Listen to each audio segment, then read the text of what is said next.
Hello and welcome to another episode of the Classical Republican Andor Review. So, in episode 8, spoilers ahead, we see senators at a dinner with Mon Mothma and we're getting some political chit chat. It's really nice. We also learn that she is transferring money with Tay Colmer, the banker we met in the last episode. Now, this money, she mentions 400,000, and compared to what Luthen has pulled off, that's kind of small beans. So we're gonna see some, I think, some comparisons, some contrast between her efforts and Luthen's. We also hear about the PORD bill that's going forward. That's going to retroactively, um, like increase punishment for everything. Then we get treated to a nice conversation between Luthen and Saw Gerrera. That was awesome to see him appear for the first time in this series. And they try to so Luthen tries to bring Saw's team to provide air support for another team's operation led by Anto Krieger to strike an Imperial facility called Spellhouse. And we learn that well, I mean, we already learned this, in the conversation with Luthen and Mon Mothma, and he said that we're trying to get the Empire to show its teeth, and he wants to show everybody that the Empire is mean and ugly, and wants them to overreact. And Saw, he doesn't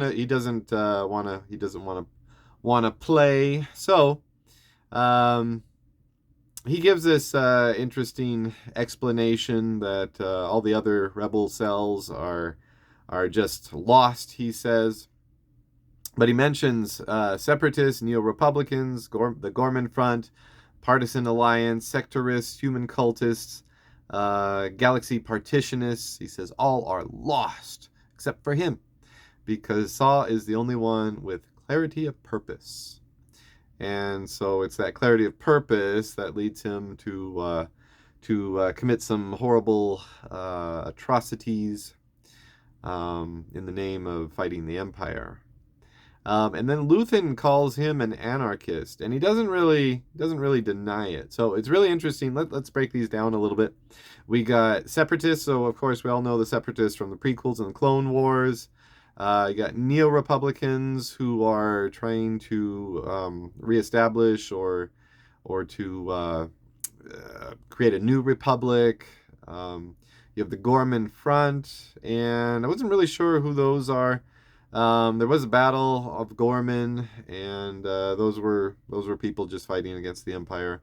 You have the Partisan Alliance, and I was a little confused about that because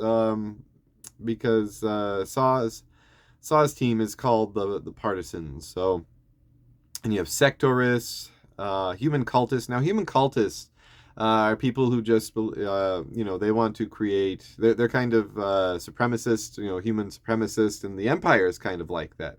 The Empire gets rid of a lot of the aliens, and really, promotes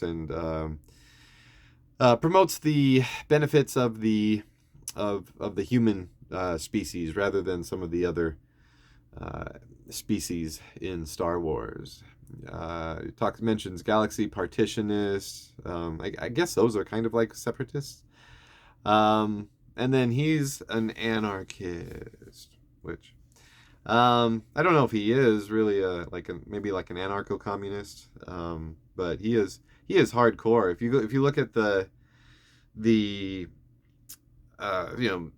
instances in history like the Spanish Civil War, you had these communists who were very well disciplined and able to do a lot of the good fighting, the really effective fighting to fight off the nationalists. But eventually, they turned against other communists, the Trotskyists, the POUM, and they also turned against other factions in the Popular Front, and then it kind of fell apart from there.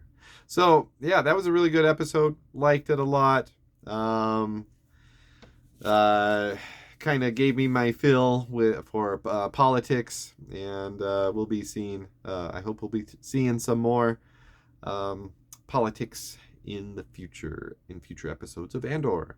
So until next time, long live the Republic.